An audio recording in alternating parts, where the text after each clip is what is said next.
अस्सलाम वालेकुम। इमरान खान के ऊपर हमला, अभी तक FIR का अंदराज नहीं हो सका और मुतज़ाद दावे हैं। इमरान खान ने बेबसी का इजहार अपनी प्रेस कॉन्फ्रेंस में किया और इससे अफसोसनाक और तकलीफ़ दे और शर्मनाक कहना चाहिए बात नहीं हो सकती। अफसोसनाक भी नहीं कहना चाहिए, शर्मनाक कहना चाहिए इस बात को कि FIR का अंदराज अभी तक नहीं हो सका। फॉर्मर प्राइम मिनिस्टर है, 3.5 साल तक वो पाकिस्तान के वज़ीर आज़म रहे और अभी अप्रैल के महीने में नो कॉन्फिडेंस से वो अपनी वज़ारत उज़्मा से हाथ धो बैठे। अभी तक ये कहना चाहिए कि रुकने असम्बली भी हैं, क्योंकि उन्होंने इस्तीफ़े दिए हुए हैं, लेकिन दूसरी तरफ तो अभी इस्तीफ़े कबूल होकर उनका नोटिफिकेशन जारी होने बाकी हैं, या अभी 6 सीटों पर तो दोबारा मुंतखब हो चुके हैं 8 सीटों पर। ऐसी सूरत में एक बड़ी पार्टी के सरबराह के ऊपर जब खुलेआम एक जलसे के अंदर रैली के ऊपर फायर हो तो उसकी FIR क्यों दर्ज नहीं हुई, बहुत बड़ा सवालिया निशान है।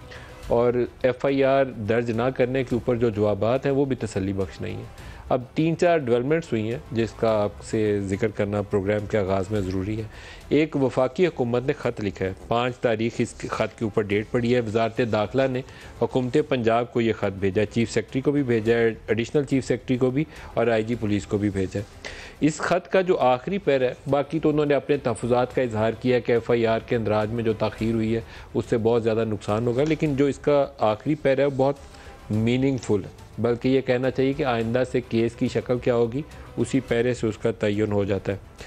वो कह रहे हैं कि ये जो facts of the incident should be registered on merits and not on conjectures और स्पेकुलेटिव एलिगेशंस इमीडिएटली, कि इसको क्यास राय के ऊपर इसके फैक्ट्स का अंदराज नहीं हो सकता कि ये किसी ने क्यास किया है या फ़र्ज़ किया है या मफरूज़ा है, उसके ऊपर तो नहीं होगा, बल्कि जो फैक्ट्स ऑन मेरिट्स हैं उसके ऊपर केस का अंदराज होना चाहिए without further loss of time as required under section 154 of the CRPC। और आगे जाके कहते हैं बाय द कंसर्न्ड SHO और CTD पंजाब, कि ये SHO या CTD पंजाब की मुद्दत में इस मुकदमे को एक लम्हे की ताख़ीर के बगैर दर्ज होना चाहिए, ताकि इस केस के डिले से जो grossly illegal and has caused irreparable damage to prosecute the real accused, जो रियल एक्यूज्ड है उसको प्रोसिक्यूट करने के लिए पहले ही बहुत ही इलीगल डिले हो चुका है और जिससे बहुत ज़्यादा नुकसान हो चुका है, तो SHO या CTD पंजाब की मदयत में इस मुकदमे का इंदराज किया जाए। इमरान खान ने 3 लोगों के नाम लिए और 3 लोगों में नाम लेते हुए उनके पास वो कहते हैं कि ऐसी इतला आई थी कि ये 3 लोगों ने उनको प्लान किया है उनको मारने के हवाले से। और दूसरी तरफ हमारे वफाकी वज़ीर दाखिला वो बिल्कुल ज़ोरदार तरीके से कहते हैं कि ना इमरान को 4 गोलियां लगी हैं, ना कोई और फैक्टर कार फरमाए, बल्कि एक ही शख्स है जिसने मजहबी इंतहा पसंदी की बुनियाद के ऊपर इमरान को गोलियां मारी। सुप्रीम कोर्ट के सामने मुकदमा आज चला गया। सुप्रीम कोर्ट ने कहा कि FIR दर्ज ना होने का मतलब है कि अब तक पुलिस तहकीकात ही शुरू नहीं कर सकी। पुलिस ने तहकीकात नहीं की तो मुमकिन है कि जायब कुआ से शवाहिद मिटा दिए गए हों। इस तरह केस के सबूत मुतनाज़ा और बाद में अदालत में नाकाबिल कबूल हो जाएंगे। FIR के अंदराज में वज़ीर आला पंजाब के तहफ़्फ़ुज़ात हैं। ये IG पंजाब ने कहा है आज सुप्रीम कोर्ट में कि FIR के अंदराज में वज़ीर आला पंजाब के तहफ़्फ़ुज़ात हैं। मुकदमा दर्ज करने में कुछ सियासी पहलू हैं, लेकिन पुलिस के पास इख्तियारात भी हैं। IG पंजाब अब अपने इख्तियारात के तहत कानूनी कार्रवाई करें, ये भी आज सुप्रीम कोर्ट ने IG को कहा कि अपने इख्तियारात के तहत कार्रवाई करें। उधर वफाकी वज़ारत दाखिला का ख़त भी है कि SHO या CTD पंजाब की मदयत में मुकदमा दर्ज करें। वज़ीर आला पंजाब के तहफ़्फ़ुज़ात पुलिस को मुकदमे के इंदराज से नहीं रोक सकते। क्रिमिनल जस्टिस सिस्टम के तहत पुलिस खुद FIR दर्ज कर सकती है। 90 घंटे से ज़ायद का वक्त गुजर गया और अभी तक FIR दर्ज नहीं हुई। आइंदा 24 घंटे में FIR दर्ज ना हुई तो सुओ मोटो एक्शन लेंगे। अब वज़ीर आज़म शहबाज शरीफ ने एक फुल कोर्ट की सदा की है, जो मेरे ख्याल में बहुत ही मुनासिब है। इसको इमरान ने वेलकम भी किया, लेकिन इससे हट के कोई और तरीक़ाकार इस वक्त अकल में समझ नहीं आता। सुप्रीम कोर्ट बैठ जाए फुल कोर्ट, सारी रिपोर्ट्स भी मांगे, शहबाज शरीफ को भी तलब करे, इमरान को भी तलब करे, और वो जो ऑफिसर हैं जिनके ऊपर उन्होंने एलिगेशन लगाया उनको भी तलब करे और पूरे शवाहिद मंगवाए, फुल कोर्ट करे, सारी चीज़ें रिकॉर्ड करे। और इन कैमरा नहीं होना चाहिए बल्कि ओपन होना चाहिए। ट्रायल रिपोर्ट उसकी पार्लिमान में जाए, पार्लिमान भी उसको डिबेट करे, दूध का दूध पानी का पानी हो जाए। सुनिए शहबाज शरीफ ने क्या कहा। मैं आज सुप्रीम कोर्ट के चीफ जस्टिस से मुल्तमिस हूं कि वो फुल कोर्ट का कमीशन बनाए, फुल कोर्ट का, इस मुल्क के बेहतरीन मफाद में, अदल और इंसाफ के मफाद में, और ये फसाद फितना खत्म करने के लिए, चाहे तराजू इंसाफ की बुनियाद पर इधर जाए या इधर जाए, मुझे उसकी कोई फिक्र नहीं है। बिल्कुल मेरी आपसे गुजारिश है कि आप फुल कोर्ट पर मबनी कमीशन आप तश्कील दें। मैं आपको इंशाअल्लाह फिलफौर मैं ख़त के ज़रिए आपसे मैं इन राइटिंग मैं आपको ये दरख्वास्त करूँगा। जब आप मुझे हुक्म करेंगे मैं आपके पास पेश होऊंगा। जो फैसला इस फुल कोर्ट पर मबनी जो कमीशन का होगा, मैं उसको मन उसको न सिर्फ तस्लीम करूँगा बल्कि सिर्फ तस्लीम खम करूँगा इंशाअल्लाह। इमरान खान ने इसके जवाब में क्या कहा? ये अभी शहबाज शरीफ ने बात की जुडिशल कमीशन की, तो मैं वेलकम करता हूं कि जुडिशल कमीशन बना। जो 3 लोगों के मैंने नाम लिए हैं, इसलिए मैंने ये कहा था कि 3 रिजाइन करें ताकि इन्वेस्टिगेशन सही हो सके। एक prime minister, ex prime minister एक मुल्क का FIR नहीं रजिस्टर करवा सकता। ये बुनियाद है आज के प्रोग्राम की, और हमारे साथ मेहमान शख्सियत है एहसन इकबाल साहब, वफाकी वज़ीर। एहसन साहब वेरी वार्म वेलकम। इजाज़ुल हक साहब भी हमारे साथ होंगे। इजाज़ुल हक साहब आपको भी खुशामदीद। एहसन इकबाल साहब, फॉर्मर प्राइम मिनिस्टर को गोलियां मारी गई हैं, 4 गोलियां PTI की जानिब से कहा गया कि उनको मारी गई। क्या अब तक की पेशरफ्त है, इतलात क्या है उसके ऊपर? देखिए, इसके ऊपर तो वफाकी हुकूमत को बहुत कंसर्न है और हमने पंजाब हुकूमत को अपने कंसर्न से आगाह किया है कि 90 घंटे में FIR का दर्ज होना एक बहुत गैर मामूली वाक़या है। और पंजाब में मुस्लिम लीग नून की हुकूमत नहीं है, वहाँ पे PTI की हुकूमत है, चौधरी परवेज़ इलाही साहब हैं। और अब आप ये देखिए, फॉर जस्ट इमेजिनेशन, कि आप तसव्वुर कीजिए कि अगर इस वक्त पंजाब में चौधरी परवेज़ इलाही मुस्लिम लीग नून की तायद से वज़ीर आला होते और ये वाक़या वकूअ पज़ीद हुआ होता गुजरात के ज़िले में और 90 घंटे तक FIR ना हुई होती, तो इस वक्त PTI का और इमरान खान साहब का क्या बयानिया होता। तो हम तो खुद परेशान हैं कि वहाँ पे उनकी आपके ख्याल में क्यों नहीं FIR हुई? मैं नहीं, उसके तो वो वहाँ का कोई पंजाब हुकूमत का तर्जुमान कह सकता है, चूँकि IG ने सुप्रीम कोर्ट के सामने भी ये मौक़िफ़ लिया है कि उन्हें पंजाब हुकूमत ने रोका हुआ है। और मैं आपको नदीम मलिक साहब ये बात बहुत ज़िम्मेदारी के साथ कह रहा हूँ, इस वक्त पाकिस्तान का सबसे बड़ा सूबा पंजाब तकरीबन इंतज़ामी मेल्ट डाउन के धाने के ऊपर है। चीफ सेक्रेटरी वहाँ पर अपनी जॉब छोड़ चुके हैं कि वहाँ पर जितनी पोलिटिसाइजेशन हो रही है उनके लिए नामुमकिन हो गया है कि वो अपने फ़राइज़ को सरअंजाम दे सकें। आज IG ने भी ये लिख कर दे दिया है इस्टेब्लिशमेंट को कि जिस तरीके की वहाँ पे इंतज़ामी मामलात चल रहे हैं उनके लिए अपने फ़राइज़ सरअंजाम देना नामुमकिन हो गया है। आपके ख्याल में इमरान के ऊपर हमला के पीछे कौन से नासिर कार फरमा है?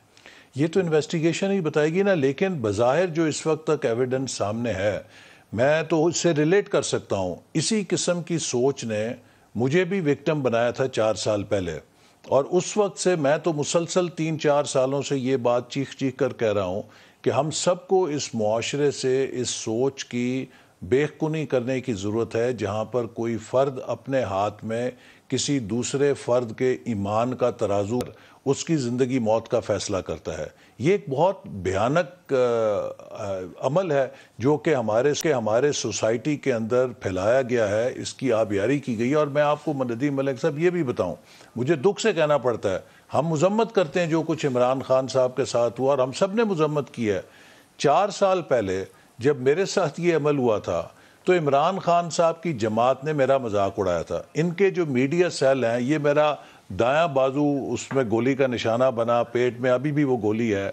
इन्होंने मेरी तस्वीरें जो हैं फ़ोटोशॉप करके राइट हैंड को लेफ़्ट पे बैंडेज बना के कि जी देखो कभी राइट पे बैंडेज लगी होती है कभी लेफ़्ट पे लगी होती है, ड्रामा कर रहा है। अच्छा, ये एहसन इकबाल साहब, इस वाक़े के ऊपर शायद मेरे ख्याल में जिन लोगों को बहुत ही रेलिवेंट है बात करने के लिए, उनमें से एक आप हैं। मैंने पहले भी जिक्र किया कि वो जो कानून साजी थी उसमें आपकी वालिदा का रोल था और आप ही पे इल्ज़ाम लगा के आप ही को गोली मारी गई और फिर मजाक उड़ाया। आपको मैं बताऊं, वो जो कानून साजी है उसका क्या मकसद है? पाकिस्तान के अंदर, पाकिस्तान ही में नहीं पूरी दुनिया में जो मुसलमान हैं, अगर उनका कोई ब्लाइंड स्पॉट है वो नामूस रसालत सल्लल्लाहु अलैहि वसल्लम है। मुसलमान चाहे हाजी हो चाहे शराबी हो, वो नबी करीम सल्लल्लाहु अलैहि वसल्लम की शान और उनके मर्तबे पे कॉम्प्रोमाइज़ नहीं कर सकता। लिहाजा अगर आपके पास कोई कानून नहीं है तो फिर आप स्ट्रीट जस्टिस को दावत दे रहे हैं, फिर जब कोई कानून इस मामले से जुर्म से डील करने के लिए नहीं है, फिर क्या होगा?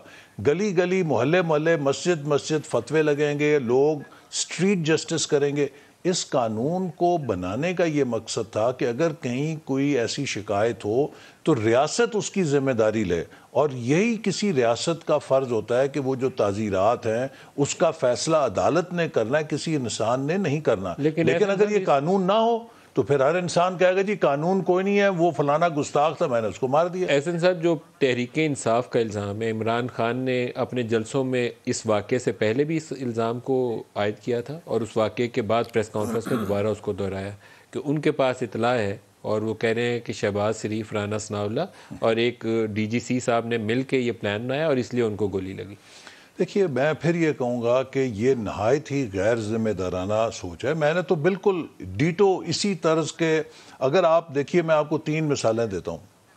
जिस नौजवान ने मुझे गोली मारी उसका अगर आप प्रोफाइल करें, जिस नौजवान ने इमरान खान साहब पे गोली चलाई उसकी प्रोफाइल करें, और वो नौजवान जो सियालकोट के वाक़े के अंदर मुलव्वस थे, इन सब का अगर आप सोशियो इकनॉमिक प्रोफाइल लें और इनकी जो मोटिवेशंस लें, बड़ी सिमिलर सी नज़र आती हैं।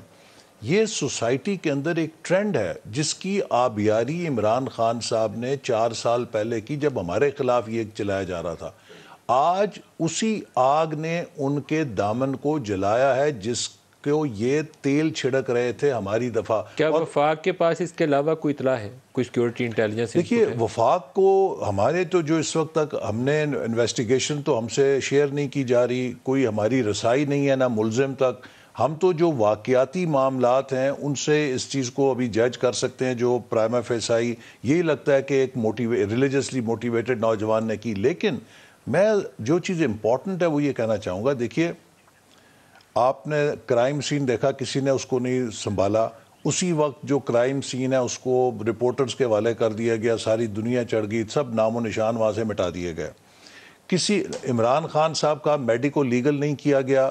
मेडिको लीगल की ये वैल्यू होती है कि आपको पता चलता है कि फायर करीब से था, दूर से था, किस बुलेट का था, उसका एंगल क्या था, किस जानिब से वो आया। ये सारी चीज़ें मेडिको लीगल के नतीजे में आती हैं।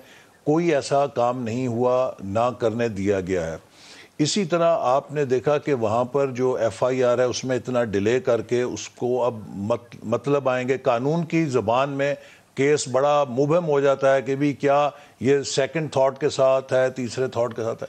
चौथे जो आपने सवाल किया कि आप पाकिस्तान के कौमी सलामती के इदारों को इसमें इल्ज़ाम दे रहे हैं, इस वक्त तो रॉ के हेडक्वार्टर के अंदर मिठाइयाँ तकसीम हो रही होंगी, आप क्या कर रहे हैं? आपके पास क्या सबूत है? फिर आप ये कहते हैं, इनके PTI के लोगों ने ट्वीट किया कि हमें जी 24 घंटे पहले पता था कि वजीराबाद में वाक़या होगा। भाई, हुकूमत आपकी, काउंटर टेररिज्म आपका, सिक्योरिटी आपकी, अगर आपको ये पता था कि 24 घंटे पहले कि वहाँ पे वकूआ हो सकता है, आपने क्या हिफाजती तदाबीर इख्तियार की? अच्छा, वैसे एहसन साहब, इमरान खान के बहुत सारे बयानियों से मुझे इख्तलाफ होता है, लेकिन इस मामले में किसी आर्मी ऑफिसर का नाम लेना, आप लोग इस पे पहल कर चुके हैं। मरियम के ऊपर किसी ने कहा था कि मरियम को स्मैश कर देंगे अगर उसने बात की, तो उस वक्त नवाज़ शरीफ ने तकरीर की थी, प्रेस कॉन्फ्रेंस की थी, ये मीडिया पे पाबंदी, इमरान खान ने मिस्टेक की थी पाबंदी लगा के, मैं आज भी कह रहा हूँ पाबंदी नहीं लगानी चाहिए थी। वो बयान TV पे चल रहे होते तो सबको पता होता। नवाज़ शरीफ ने नाम लेके आर्मी चीफ का, DGI का, उस वक्त के DGC का नाम लेके कहा था कि मरियम को कुछ हुआ तो आप तीनों जिम्मेदार होंगे। लेकिन मैं इजाजुल हक साहब से पूछ लूँ। नहीं, देखिए, मैं आपसे, वो फ़र्क है कि अगर कुछ हुआ तो आप जिम्मेदार होंगे और बात है, ये कहना कि मुझे फलां बंदे ने मरवाने की साजिश की है, ये और बात है। अभी इजाजुल हक साहब, बहुत फ़र्क है। इजाजुल हक साहब, इसका डायरेक्ट जवाब चाहूँगा। मैं नहीं चाहूँगा कि आप माजी में तनाजुर में जाएं। इमरान खान ने 3 लोगों का नाम लिया और उनके पास इतला है। आप तवत्तर से मिलते हैं इमरान खान से, क्या एविडेंस थी उनके पास, क्या इतला थी? एविडेंस हो जिसके खिलाफ भी, चाहे वो शहबाज शरीफ हो, तो शहबाज शरीफ को छोड़ना नहीं चाहिए, बिल्कुल नहीं बख्शना चाहिए, लेकिन क्या इतला है उनके पास? देखें, ये सारी पॉलिटिकल जो आपस में महाजराई हो रही थी, उसमें ये बातें जो हैं वो सामने आई हैं, और मुझे नहीं मालूम कि बैकग्राउंड क्या था और उनके पास इतलात कहाँ से आई, बल्कि मैंने उनसे पूछा था कि आपके पास कहाँ से ये इन्फॉर्मेशन आई कि ये लोग आपके ख़िलाफ़ बैठकर कोई साजिश कर रहे हैं या कोई ऐसा प्रोग्राम बना रहे हैं। वो तो एक बात उन्होंने की और वो जो है वो आ गया सामने, एविडेंस आ गया, एविडेंस इन द सेंस कि वक़ूआ हो गया।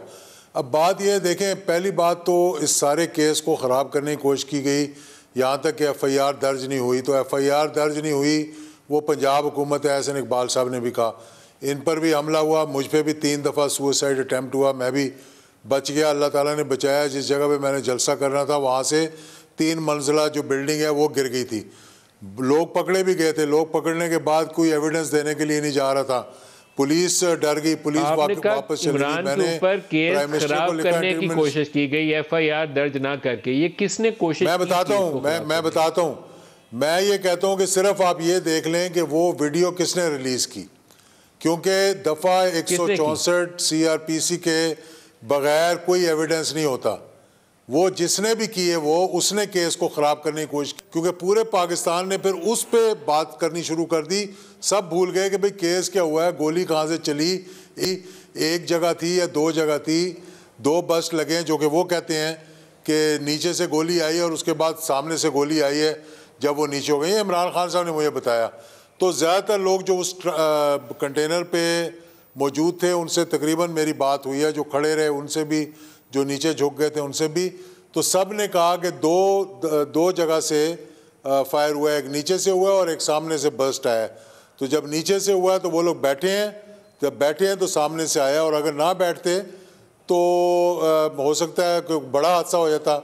अब एहसन इकबाल साहब ने बात की है, हमने उस वीडियो क्लिप को जो वीडियो क्लिप्स है उनको मैंने रीप्ले कर करके बहुत दफ़ा सुना है। बड़ा क्लियर है कि एक बर्स्ट है जो किसी ऑटोमेटिक वेपन का, मैं कोई वेपन्स एक्सपर्ट नहीं हूँ, ये नहीं मैं राय दे सकता कि कौन सा वेपन है, लेकिन ऑटोमेटिक वेपन है जिससे 8-10 राउंड फायर हुए। फिर 2 सिंगल शॉट्स हैं जो बाद में फायर हुए, वो किसने फायर किए ये भी मैं बता सकता। ये चीज़ें मेडिको लीगल जो अभी एहसन इकबाल साहब ने बात जोर देकर कही, हमें पता होना चाहिए था कि इमरान को 4 गोलियां लगी हैं, 3 लगी हैं कि 1 लगी है, वो 9mm की है कि AK-47 की है, वो मेडिको लीगल नहीं है मेरे पास। शौकत खाना मेमोरियल की रिपोर्ट कहती है हमने राइट लेग से 4 फ्रेगमेंट्स ऑफ ए बुलेट निकाले हैं। उन्होंने ये नहीं कहा 9mm निकाली है, AK-47 निकाली है, और लेफ्ट लेग में उन्होंने कहा जो फ्रेगमेंट्स थे वो हमने अंदर ही छोड़ दिए हैं क्योंकि वो डैमेजिंग नहीं थे। It's a very suspicious situation. मैं आपको बात बताऊं ना, कितने लोगों को गोली लगी है, पहले तो ये देखें कितनों का मेडिकल लीगो हुआ है, सिर्फ इमरान खान के अलावा, क्योंकि उनको तो ये अल्लाह का शुक्र है कि उनकी मेन आर्टरी में नहीं लगी, वरना तो वहाँ पहुँच ही ना सकते शौकत खानम तक। ना कोई बैकअप प्लान था, ना कोई हेलीकॉप्टर था, ना कोई दीगर मामला थे कि वो इस हादसे को कोई प्रेडिक्ट करके देख सकते कि कैसे किया है। बाकी अहमद चट्टा साहब हैं जिनको गोलियां लगी हैं, 2 पेट में लगी, सारे वहीं हॉस्पिटल में थे, उनका सबका मेडिकल लीगो हुआ है, वहाँ से पता लग जाएगा। गोली लगी है 9mm की लगी है कि AK-47 की लगी है? देखिए मुझे तो नहीं पता, वो उन्होंने तो नॉर्मल वहाँ के हॉस्पिटल में गए ना, तो वहाँ मेडिकल लीगो भी हुआ होगा उनका। लाजिमी बात है, अगर वहाँ जाके पता किया जाए तो वो डॉक्टर बता सकते हैं। एक फॉर्मर प्राइम मिनिस्टर को मैं मोहतरमा की बार बार मिसाल देता हूं कि मोहतरमा को पहले एक रात ब्रीफ किया गया था कि आप पे सिक्योरिटी थ्रेट है। अब जब पता हो कि इमरान खान पे कल हमला हो सकता है, PTI के अपने लोगों ने, इजाज़ चौधरी ने कहा, छोटे बंदे ने भी नहीं कहा, उनके पंजाब के बड़े सरकर्दा रहनुमा है, तो वहाँ बैकअप क्या था? एम्बुलेंस थी? नहीं थी। करीब 3 हॉस्पिटल में रेंज था? नहीं था। 4 घंटे दूर, आप 3.5 घंटे लाहौर शौकत खानम लेके गए। हेलीकॉप्टर था? नहीं था। इमरान को कवर किया गया जब बुलेट अटैक आया? नहीं कवर किया गया। इवन बुलेट लगने के बाद भी नहीं कवर किया गया, उसको वैसे ही एक्सपोज ला रहे थे कि चाहे साहब ने सर पे कोई मार दे। ये सवालिया निशान है सर। आप पता नहीं कैसे इस केस को आगे लेकर चलेंगे। बहुत से सवालिया निशान है। इस मामले को चाहता हूँ कि बड़ा संजीदगी से रियासत ले। पाकिस्तान का साबिक वज़ीर आज़म है, किसी की सियासी जमात से संजीदगी है या नहीं है, ये बात का मसला है। तो ये तो देखे ना, ये तो पंजाब की हुकूमत का काम था, ये पंजाब की सिक्योरिटी का काम था, ये पंजाब की पुलिस का, काउंटर टेररिज्म का। सर पंजाब पुलिस को रोक कौन रहा है, ये भी तो बता दें सर, कौन रोक रहा है पंजाब पुलिस को? अब ये तो मुझे अंदर की बात तो नहीं पता कि कौन रोक रहा है। पंजाब की गवर्नमेंट है, सर आपको पता है साहब का बयान आया है। वो देखे चीमा साहब IG ने बयान दिया जाके इस वक्त उमर चीमा वो पीटीआई से हैं, पहले गवर्नर थे, अब वो वजीर दाखिले हैं। कमज़ोर आदमी तो नहीं है ना, अभी गवर्नर थे महीना पहले। नहीं, मैं मानता हूँ ये बात है कि ना, मैं तो हैरान हूँ कि क्यों नहीं दर्ज हो रही है, तो मुझे नहीं पता चला। एक स्टैंडर्ड ऑपरेटिंग प्रोसीजर होता है कि जब आपको गोली लगती है, ये नहीं पता होता कि गोली ने कहाँ हिट किया, और सबसे पहले आपको फर्स्ट एड के लिए जो करीबी हॉस्पिटल है वहाँ लेके जाया जाता है, चूँकि अगर खुदा ना खास्ता कोई संगीन बात है तो आपको स्टेबलाइज करना ज़रूरी होता है। तो मुझे फौरी तौर पे DHQ नारोवाल लेके जाया गया। वहाँ पे उन्होंने मेरा तमाम मुआयना किया, एक्सरे किए और इस बात को देखा कि लाइफ थ्रेटनिंग कंडीशन तो नहीं है, और उन्होंने जो इब्तदाई तबी इमदाद है वो दी, और सारे एक्सरे करके ये पता चला कि अल्लाह का शुक्र है कि उस गोली ने कोई मेरा ऑर्गन या कोई ऐसी लाइफ थ्रेटनिंग कंडीशन नहीं है। उसके बाद मुझे फिर लाहौर लाए, और लाहौर भी जब लेके जाने लगे तो मुझे चॉइस दी गई कि हमने डॉक्टर्स हॉस्पिटल में सारा आपका बंदोबस्त किया है। मैं कहा नहीं, मैं सरकारी हॉस्पिटल में जाऊंगा, सर्विसेज हॉस्पिटल लेके जाओ मुझे। तो सर्विसेज हॉस्पिटल में ट्रीट हुआ। अब मैं सवाल ये करना चाहता हूँ कि खान साहब को अगर गोली लगी थी तो उनकी ज़िंदगी बचाने के लिए अगर वज़ीराबाद का जो हॉस्पिटल है वो महफूज नहीं था, तो गुजरात का डिस्ट्रिक्ट हेडक्वार्टर हॉस्पिटल, वो ज़िला के जिसका वज़ीर आला है, वहाँ पे तो सहूलियात होंगी ना। तो क्यों नहीं उनको फर्स्ट रिस्पॉन्स के लिए ये डिटरमिन करने के लिए कि उनकी ज़िंदगी को ख़तरा ना हो, DHQ गुजरात में क्यों नहीं, डिस्ट्रिक्ट हेडक्वार्टर हॉस्पिटल में क्यों नहीं लेकर गए? चले डिस्ट्रिक्ट हेडक्वार्टर हॉस्पिटल ठीक नहीं था, आप गुजरांवाला जो एक डिविजनल हेडक्वार्टर है वहाँ पे लेके जाते। आपने 3 घंटे उन्हें आराम से कहा जी नहीं जी शौकत खानम जाएंगे, चाहे इनकी ज़िंदगी महफूज है गैर महफूज है। इसका मतलब आपको पता था कि ये कुछ संगीन वाकया नहीं, आपने बड़े लेजरली 3 घंटे।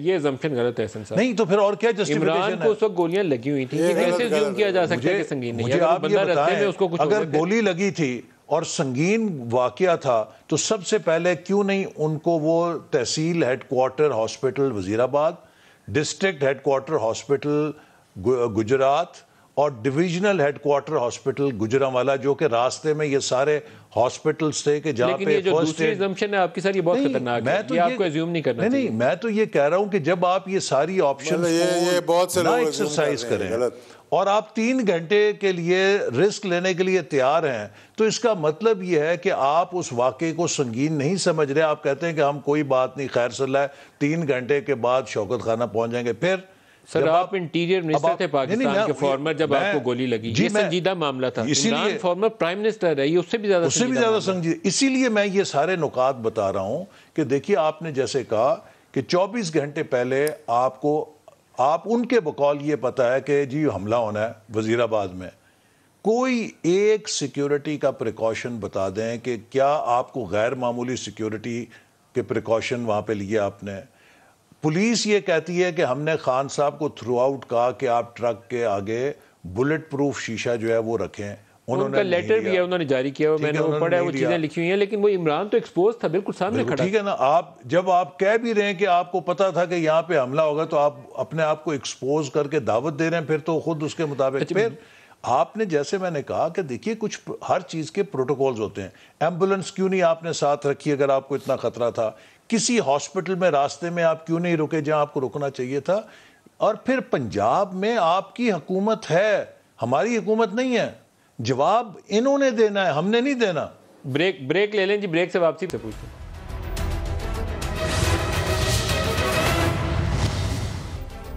Welcome back. Former prime minister को जब उसके ऊपर अटैक हो जाए तो कभी भी मजाक का जरिया नहीं बनाना चाहिए। PTI वाले कहते हैं कि 4 गोलियां लगी हैं, उसकी बाकायदा तफ्तीश करनी चाहिए, लेकिन राना सनाउल्लाह ने आज कहा है कि 4 गोलियां लगी नहीं है। दिखाइएगा। इमरान खान के 4 फायर नहीं लगे। इमरान खान का कोई इंडिपेंडेंट जो है वो मेडिकल बोर्ड उसका करे। अगर 4 फायर साबित हो जाए तो मैं सियासत से इस्तीफा दे दूंगा, अगर 4 साबित ना हो तो इमरान खान इस्तीफा दे दे। ये मेरा उसे चैलेंज है। इजाजुल हक साहब, वो गोलियां 4 थी या 3 थी, ये तो अब आगे केस चलेगा तो पता चल ही जाएगा। एक चीज़ और भी है जिसके ऊपर बहुत से लोग सवाल पूछते हैं। अगर कोई स्नाइपर था जिसकी ड्यूटी थी कि वो इमरान को आज छोड़ेगा नहीं, मार देगा, तो इमरान कंटेनर में बिल्कुल सामने खड़ा है, फोर फ्रंट पे है, उसके आगे कोई कवर नहीं है, कोई शील्ड नहीं है, कोई प्रोटेक्टिव ग्लास भी नहीं है, कोई ह्यूमन शील्ड भी नहीं है, बिल्कुल सामने एक्सपोज है। वो स्नाइपर अगर चाहता तो वो इमरान के ऊपर, सीने पे, सर पे, कहीं पे भी गोली मार सकता था, लेकिन पाँव पे गोलियां मारी गई, ज़्यादा लोगों को बल्कि इंजरीज भी पाँव पे आई हैं। ये क्या कोई डराने वाली चीज़ थी या कोई मिस फायर था? इसको आप कैसे इंटरप्रेट करते हैं? देखिए, पहली बात तो ये है कि मैं उनसे दूसरे दिन मिलकर आया हूँ। 4 गोलियाँ उनको लगी हैं। शुक्र है कि उनकी मेन आर्टरी जो थाई में थी वो बच गई थी, और 2 गोलियाँ यहाँ से निकल गई हैं उनकी, और एक लगी है वो हड्डी के करीब जाके, तो उस पे उसकी वजह से वो प्लास्टर चढ़ा हुआ है, और मेरा ख्याल है उनको चलने में भी 3 से 4 हफ्ते लगेंगे। पहली बात तो ये है। दूसरी बात ये, देखना ये चाहिए कि इसका बेनिफिशियरी कौन है।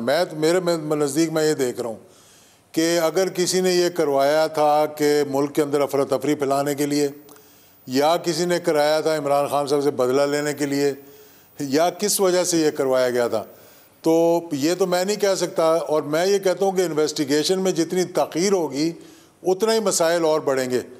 पहली बात ये देखें कि जुडिशल कमीशन जो बनाने के लिए कहा गया या फुल बेंच बनाने के लिए गया, that is not an investigative authority. Commission कभी अथॉरिटी नहीं होता बताने के लिए, रिकमेंडेशन अथॉरिटी होता है।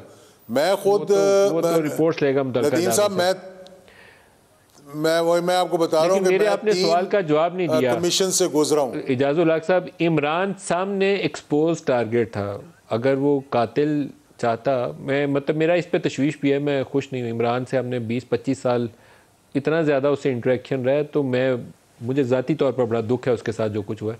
मेरा सवाल अभी भी कायम है। फॉर्मर प्राइम मिनिस्टर था, सामने एक्सपोज था, बिल्कुल कोई प्रोटेक्शन नहीं थी उसके लिए। स्नाइपर अगर चाहता है तो इमरान को सर पे भी गोली मार सकता था, सीने पे भी मार सकता था। गोलियां पाँव पे लगी हैं, ज़्यादा लोगों को इंजरीज लोअर हाफ पे आई हैं। क्यों? ये क्या इसके अंदर कोई डराने वाला मैसेज था, मारने की कोशिश थी, मिस फायर हो गया, क्या चीज़ थी? इसको आप इंटरप्रेट कैसे करते हैं? देखें, उनके मुताबिक तो मैंने फिर भी आपको यही कहूँगा कि देखें इसका बेनिफिशरी कौन है। ये इल्ज़ामात जिन पे लग रहे थे तो वो तो बेनिफिशरी नहीं हो सकते। उनको तो पता था कि कोई भी मिसहैप होगा तो हमारे पे ही इल्ज़ाम आएगा। तो ये बात बड़ी क्लियर है कि वो इतने इस तरीके से क्यों करवाएंगे कि जब आपका ऑब्जेक्टिव है, फ़र्ज़ करें अल्लाह ना करे कि उसको मारने का था या डराने का था या जो भी था, उनको पता नहीं था कि ये जितनी अफरा तफरी होगी, जितने नाम जो अब सामने आ रहे हैं कि जी FIR इस नाम से काटो, इस नाम से काटो, कि हमारा ही नाम सामने आएगा, तो वो क्यों करवाएंगे इसको। मैं तो इस तरीके से सोच रहा हूँ ना। या रुक जाए दूसरा ये है आप जो चीज़ कह रहे हैं, आप बड़ा इंपॉर्टेंट स्टेटमेंट दे रहे हैं। मेरा जो बार बार दिल में बात आती है ना, मैंने वो स्नाइपर का इसीलिए पूछा, वो मूविंग टारगेट को भी हिट करें तो टारगेट बचता नहीं है। आपने कहा कि इमरान जिन तीनों का नाम ले रहा है FIR में, वो तो ऑब्वियसली वो एक नज़र आना था कि ये लोग, इमरान को कुछ हो गया तो यही तीनों जिम्मेदार हैं, तो वो क्यों करवाएंगे? उनके सर पे तो वैसे ही पड़ जाएगा। तो फिर तो इमरान का इल्ज़ाम जो है आप उसको निगेट कर देते हैं, तो फिर आपके ख्याल में कौन जिम्मेदार हो सकता है?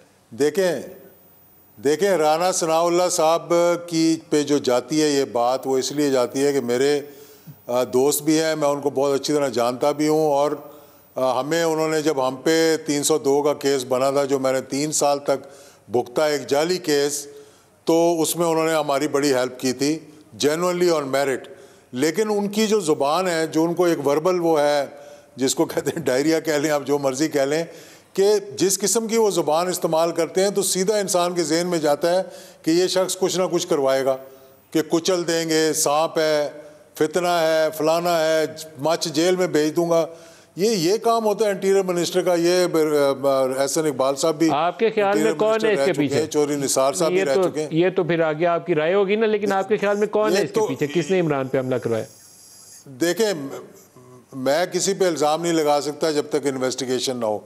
मैं ये देख रहा हूँ कि पहले दिन से ये इसको डिस्ट्रैक्ट करने की कोशिश की है जिसने भी की है, और उसके पीछे जो भी था, ये कह नहीं सकते हम कि जिस वक्त उस मुल्जिम की वीडियो रिलीज की गई, वो पहला स्टेप था कि सारी कौम डिस्ट्रैक्ट तो नफी कर दिए ना इन्होंने, पहली सारी कौम डिस्ट्रैक्ट हो गई। फिर इमरान के उन तीनों लोगों के, आपने जो इमरान ने इल्ज़ाम आयद किया एक फौजी अफसर पे और वज़ीर आज़म पे और राना सनाउल्लाह पे, आपने उसकी नफ़ी कर दी है। देखिए, नफ़ी की बात मैं नहीं कर रहा, मैं कह रहा हूँ कि इन्वेस्टिगेशन होनी चाहिए और जल्दी होनी चाहिए, FIR कटनी चाहिए, जल्दी कटनी चाहिए, लेकिन सबसे पहले उसको पकड़ें जिसने वो वीडियो रिलीज़ की थी, कहाँ से की थी, उस बंदे को पकड़ें। अगर पुलिस की तहवील में है तो बताए भाई कौन रिकॉर्डिंग कर रहा था, कोई मजिस्ट्रेट नहीं था, कोई 164 का 164 का बयान नहीं हुआ। गुजरात के अंदर कहते हैं चिड़िया भी पर मारे ना तो वो पूछ के मारती है, तो ये बात मानने वाली नहीं है कि वहाँ जो कुछ हुआ है किसी के इल्म में नहीं, सबको पता होगा। अगर कोई उनसे बाला ताकत थी तो उसका भी उन्हें पता होगा। मैं इस पे कोई भाम का शिकार नहीं हूँ। एक मैं स्टेटमेंट आपको ऐसा नहीं तो ये फिर आप चाहता हूँ, इमरान खान का बयान आपको सुनवाना चाहता हूँ, और ये वो चीज़ है जो वजह तनाज़ा बनी। रिजीम चेंज साइफर आ गया था, मुझे पता ही नहीं, मुझसे छुपाया गया था, बड़े खौफनाक बयानियाँ थे और मैं इससे इख्तलाफ रखता हूँ। मेरे ख्याल में साइफर आया था, असद मजीद ने बताया था, लेकिन असद मजीद खुद अपने हाथ से, अमेरिका कहेगा असद मजीद को कि बताओ अपने वज़ीर-ए-आज़म को तुम्हारी हुकूमत गिराने लगे हैं, ऐसे तो नहीं होता है ना। बहरहाल तरीक़ाकार और ही कुछ होता है। लेकिन इमरान खान को पता था या नहीं पता था, ये भी एक सवालिया निशान था। बहुत से PTI के, शायद इमरान का खुद भी बयान हो, मेरे पता नहीं नॉलेज में, कि साइफर छुपाया गया था वज़ीर-ए-आज़म से। इमरान खान की हॉस्पिटल के अंदर प्रेस कॉन्फ्रेंस के दौरान एक सवाल हुआ है और उसका जवाब मैं आपको सुनाना चाहूँगा, दिखाइएगा। जिस मीटिंग की कैमरा में बात कर रहे हैं वहाँ शाह महमूद कुरैशी भी थे, वहाँ असद उमर पता नहीं है वो भी था, सबको पता है कि उसके अंदर परवेज खटक था, सबको पता है कि उसके अंदर क्या बात है। उसके अंदर साइफर की बात हुई और बात ये हुई कि हम इसकी मजम्मत कर, हम अमेरिकन एम्बेसी इसकी मजम्मत करेंगे, ये बात।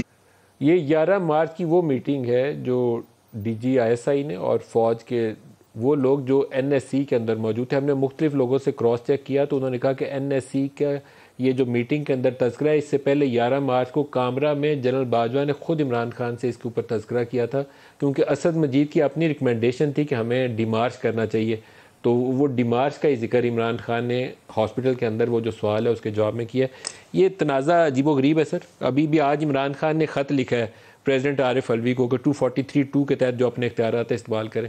मुझे नहीं पता किसका क्या इख्तियार है, लेकिन इस पर क्लैरिटी ले आनी चाहिए। अब ये इमरान का ही जवाब है जो मैंने सुनाया नहीं, लेकिन आप ये देखिए ना कि वो इस बात को तो तस्लीम कर रहे हैं कि कामरा में आर्मी चीफ ने उनसे बात की, तो इससे वो मौक़िफ़ भी दुरुस्त साबित होता है कि जो DG ISPR ने कहा कि वहाँ पे आर्मी चीफ ने जब उनके अटेंशन में लाए तो उन्होंने कहा जी ये आते रहते हैं, इसका मतलब वो देख चुके थे, उन्होंने इसे इतना संगीन नहीं समझा। और ये ही नहीं बल्कि उसके बाद जो अमेरिकन सफ़ीर है उसको गालबन 15 मार्च को पाकिस्तानी एम्बेसी ने मेहमान ख़ुसूसी के तौर पे ख़िताब करवाया एक फंक्शन में। अगर कोई उस अमेरिकन डिप्लोमेट ने इतनी संगीन बात की होती कि जो पाकिस्तान के अंदर रजीम चेंज के हवाले से, स्टेट डिपार्टमेंट की ऑफिशियल पाकिस्तान भी आई जिसको फॉरेन ऑफिस ने बड़ा वार्मली ग्रीट किया, आई थिंक 19-20 मार्च के 19-20 मार्च को। लेकिन 15-16 मार्च को जो एम्बेसडर लू हैं वो पाकिस्तानी एम्बेसी जो वाशिंगटन DC में थी उसके मेहमान ख़ुसूसी थे एक प्रोग्राम के अंदर। तो फिर ये सारा मामला तो बाद में क्यों कब हुआ? फिर नेशनल सिक्योरिटी कमेटी के अंदर हमारी प्रीमियर सिक्योरिटी एजेंसीज ने कौन सी हैं? ISI है, MI है, IB है, इसके अलावा तो कोई नहीं है ना। इसके बाद तो फिर आपको मुल्क से बाहर ही जाना पड़ेगा। आप CIA की खिदमात लें, KGB की लें, मोसाद की लें या MI6 की लें, पाकिस्तान की तो यही एजेंसीज है ना।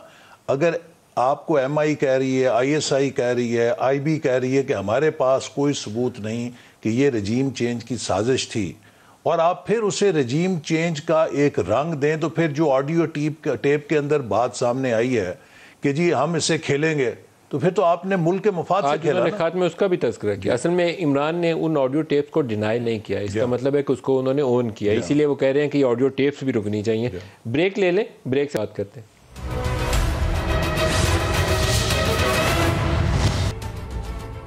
प्रोग्राम में दोबारा खुशामदीद कहते हैं। पाकिस्तान तहरीक इंसाफ को एहतजाज करने का या किसी भी सियासी जमात को एहतजाज करने का पूरा हक हासिल है। इमरान के लिए इंसाफ मांगने का पूरा हक है, पूरे ज़ोर शोर से मांगना चाहिए। जिस पे इमरान को शुबह है उसके ऊपर जाके उन्हें रिपोर्ट भी करना चाहिए, लेकिन रस्ते बंद करके बाकियों की ज़िंदगियाँ जीरन करने का हक नहीं है।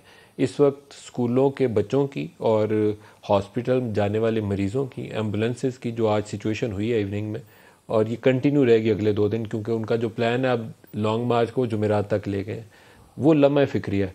ये दुरुस्त नहीं है, क्योंकि आपकी खातर अगर एक भी शख्स पाकिस्तान में परेशान हो तो इमरान खान, ये आपके लिए मैसेज है, ये आप अच्छी सियासत नहीं कर रहे। आपकी वजह से किसी को परेशानी नहीं होनी चाहिए। आप अपनी आवाज़ बुलंद करें, अपना पॉइंट ऑफ व्यू भी दें, अपना बयानिया भी दें, लेकिन आपकी वजह से, आपकी सियासत की वजह से किसी पाकिस्तानी, एक सिंगल पाकिस्तानी की भी ज़िंदगी, एक बच्चे के स्कूल से ताख़ीर या एक हस्पताल जाने वाले मरीज़ की ज़िंदगी में अगर तकलीफ़ में इजाफा होता है तो आप उस ज़िम्मेदारी को महसूस करें और एहतजाज इस तरीके से करें कि आवाज़ उठाएं, रस्ते बंद मत करें। ये इस्तदा है, अपील है मेरी पाकिस्तान तहरीक इंसाफ के लोगों से कि पाकिस्तानियों की ज़िंदगियों के लिए मुश्किलात पैदा न करें। एहसन साहब, क्लोजिंग रिमार्क्स आपसे इसके ऊपर।